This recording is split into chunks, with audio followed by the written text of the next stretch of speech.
un politicien un homme politique très averti te un homme politique averti dañ naan boo amee plan A am na plan B peut-être am na lu muy espérer ci jugement Ousmane Sonko pour buñ ko condamné mu bañ a doon candidat ki demee noonu mais loolu bu échoué peut-être am na beneen plan B boo xam ne ni Ousmane Sonko day doon candidat en 2024 te tara du ko te war na am ku mu jàmmaar lool ku nekk ku jóge Benno Bokk Yaakaar peut-être c'est le président de la République lui-même mooy candidaté wala keneen plan B boobu yow noo ko gisee lan la war a doon si Ousmane Sonko est candidat en 2024 Macky Sall moo nar a samp ndëndëm wala dafa am ku mu nar a ngemb mu dem ak moom. man de bu dee livre bi ma lire moom Macky Sall moo ko bind manuscrit bi pare le 31 octobre 2018 le Sénégal au cœur le Sénégal au cœur Cherche Midi édition édité ko su ma juumulee page 104 wala 105 waaw Macky Sall moo bind ne je pars au combat virgule pour mon second et dernier mandat point moom moo ko bind kay wax na ko waxati ko man du ma wax xam nga président moom xoosal say mbokk ñàkk la du moo ko bind mais moom léegi nag xam nga politique moom wax dëgg ne yàlla du religion am ñoom seen bopp ñoom lañ koy faral di wax absolument te président loolu jarul sax ñu koy waxaat en privé il a dit que moom amul problème ci Ousmane amul problème ci Khalifa Sall remplacé ko amul problème ci Karim Wade remplacé ko mais Ousmane Sonko non mais il doit comprendre que ni aussi tamit moom nguur moom joxu ko boppam te yàlla bu koy jox du ko tàggu moom ça c'est clair c'est net c'est précis c'est documenté par le Coran etc mais il n'hésitera pas à faire des schémas mais ku xool évolution wu APR Benno Bokk Yaakaar 2012 ak léegi président war na xam ne am na marge de manœuvre yi mu amoon yu ci bari dafa wàññeeku xam nga boo jógee ci 120 députés daal ci 82 députés lijjanti benn nga xamante ni le PS bien le PS du temps de Senghor a fait mieux avec moins de sièges ils étaient à 87 non 83 députés mën naa wax loolu Wade avait les 17 Majmout Diop moo ñëw mais amul plus fort reste parce qu'il avait 3000 et quelques 3500 et quelques voix quoi tu as compris donc man je pense que moom loolu la war a toog jàngat ko moi je pense que le président Macky Sall a assez combattu d'opposants te li ko dal jëpp lu ci bari loolu moo ko yóbbu pourtant man li ma gëm mooy président Macky Sall am na bilan loolu wax naa ko fépp mais li koy indi jafe-jafe li ci ëpp mooy xeex ay opposants te du ci ànd ak sago ba mu dàqee Ousmane Sonko rek da ci waroon pare bàyyi jàmm ko mais man damay falu te yow ki nga remplacé moom tànn la Abdoulaye Wade tànnul Macky Sall musu koo foog ci schéma musu koo foog ci ay renseignement musu koo foog ci dara au contraire da ko xeeboon tase naa moom fii ak kii yam bu ndaw boobu comment bu ndaw xaw ma ak kii nitam ñu ndaw yooyu ndekete yow kii moo koy wuutu Senghor xam na ni Abdoulaye Wade dina ko remplacer wala non wala même bu ko xamul xamoon na ne Abdoulaye Wade mi dina am dara ci politique noonu laa koy waxee mais xamoon na ne Abdou Diouf dina ko remplacer parce que loolu waxtaan na ci ak Bassirou Ben Ahmed absolument moom la doon xalaat ak Babacar Ba finalement il a porté son choix sur Abdou Diouf donc nguur yow xamal sax palle mais ku lay wuutu franchement mënuloo ko définir te waruloo ko décider bu dee man jóge naa ci analyse bu dee ci wàllu suñu borom ci ay sekkereem ak ci ay mbiram moom nee na Ousmane Sonko la wala Khalifa Sall wala keneen wala et cetera kenn mënu ci dara léegi nag mais ñëpp xam nañ ni de schéma de manœuvre de jeu de dame et cetera mais tous les jours que je fais le président Macky Sall travaille pour que Ousmane Sonko ne lui succède pas loolu ñëpp xam nañ ko. La France parce que ñëpp gis nañu Ousmane Sonko c'est un discours assez anti-français aussi. te ku suivre sous-région bi aussi di nga xam ne ni Russie bëgg na fi teg tànk. dans la sous-région ouest africaine. France c'est évident Ousmane Sonko arrangé wu ko est-ce que France mën na dara ci falnu Ousmane Sonko en 2024. yow kan moo la wax France Ousmane Sonko arrangé wu ko kan moo la ko wax. dégg nga discours Ousmane Sonko yi xam source laa lay wax source. loolu moom discours la noonu ça ne m'engage pas man source laa lay wax source. Ousmane Sonko a reçu une délégation de Auchan Sénégal à Ziguinchor. du ko weddi vous pensez que c'est-à-dire da ngay jël nguur ne damay defar Sénégal dama wax ak waa Mauritanie loolu amul damay defar Sénégal dama wax ak waa Guinée-Bissau mais moom il n'a pas rencontré le président Bissau Guinée. Création d'emploi li ci investisseur étranger wala un capitaine d'industrie Sénégal lim ci mën mais loolu état mënu ko. Le successeur du président Macky Sall, qu'il se nomme Serigne Mansour, il sera obligé de travailler avec les autres pays, avec la France. Pour l'air là, la wax de. Man, ce discours-là, ça ne m'engage pas du tout. Non, loolu amul de. Gars ñi nag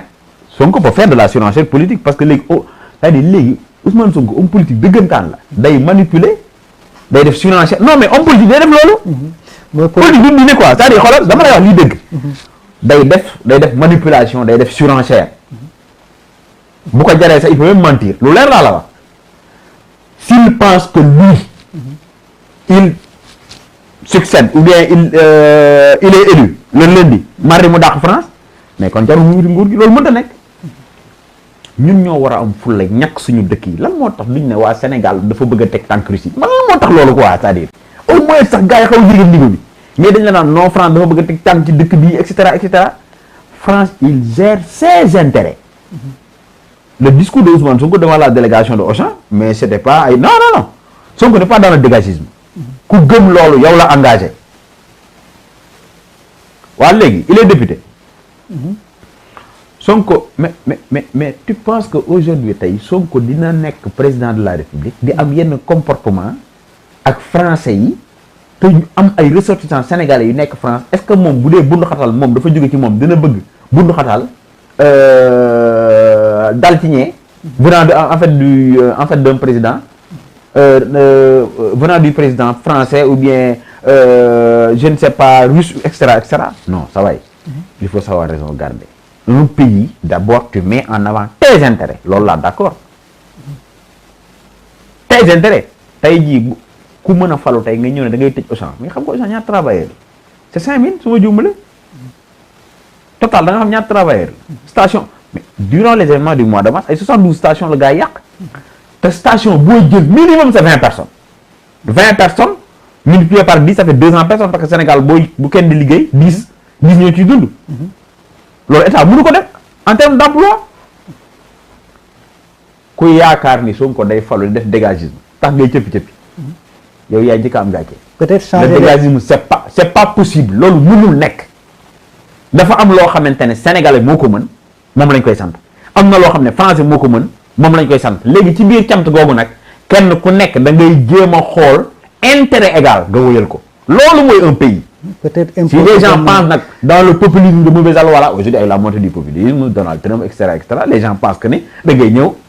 c'est pas possible président États-Unis li muy am doole xoolal doole gi mais xoolal back office bi yow ñoo yor doole ji yoru dara peut-être imposer le respect waaye imposer le respect mais attends imposer le respect mooy lan c'est quoi imposer le respect France nag nu mu nekk ak ñun moom ñëpp gis na non mais attends c'est-à-dire tu me dis France nan la nekkee ñun ma wax la nangam ak nangam xam nga tey tu prends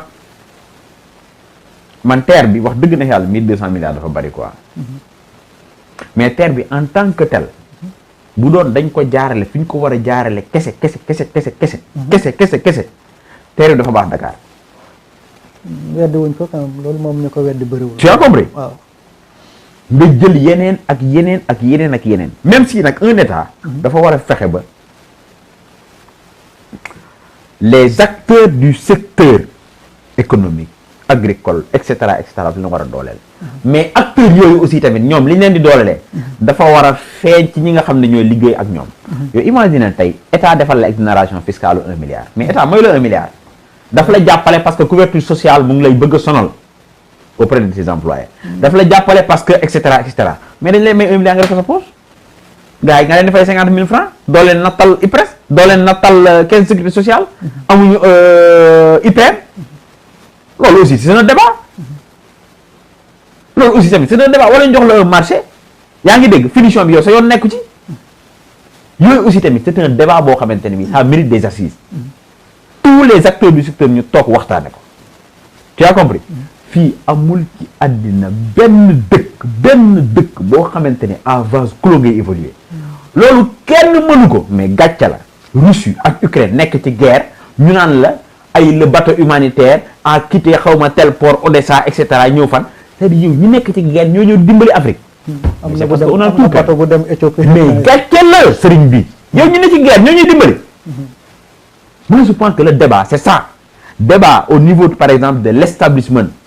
de l'Union africaine ça dañu war a toog yow mënuma comprendre moi j'ai écouté récemment je pense c'est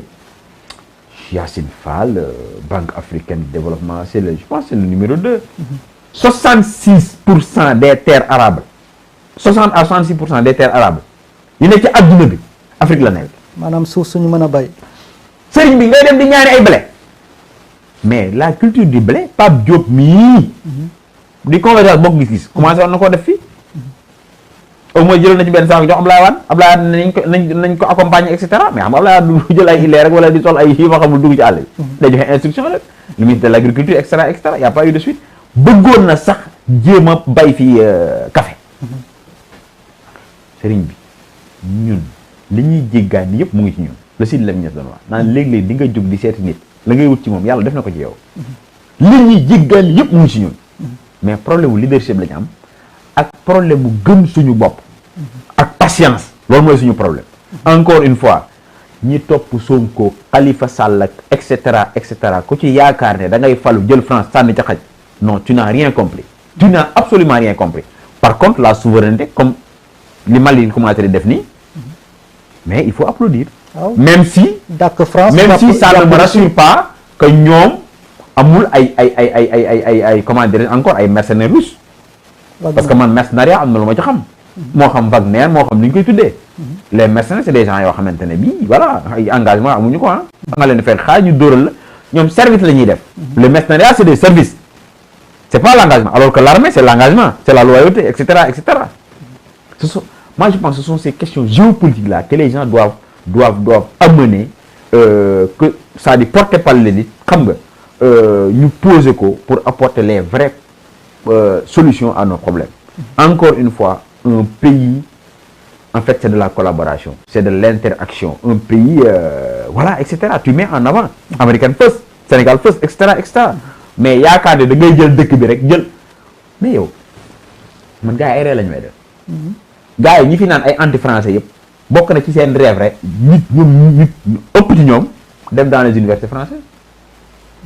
par inscription loolu yow xam nga ko on va vers une année scolaire ku ci prescription amoo ko ñu ci bëri ci ñoom saa yi dañuy katakay na gars yi def dal te xam ne dëkk du ay caaxaan le Sénégal est un grand pays comme disait Kéba Mbaye c'est un méga grand pays yaa ngi dégg le populisme là yéenoon yëpp mooy ñu nekk ci touche bi rek mais à l'exercice du pouvoir mais tu vas te rendre compte que affaire yi demeewul noonu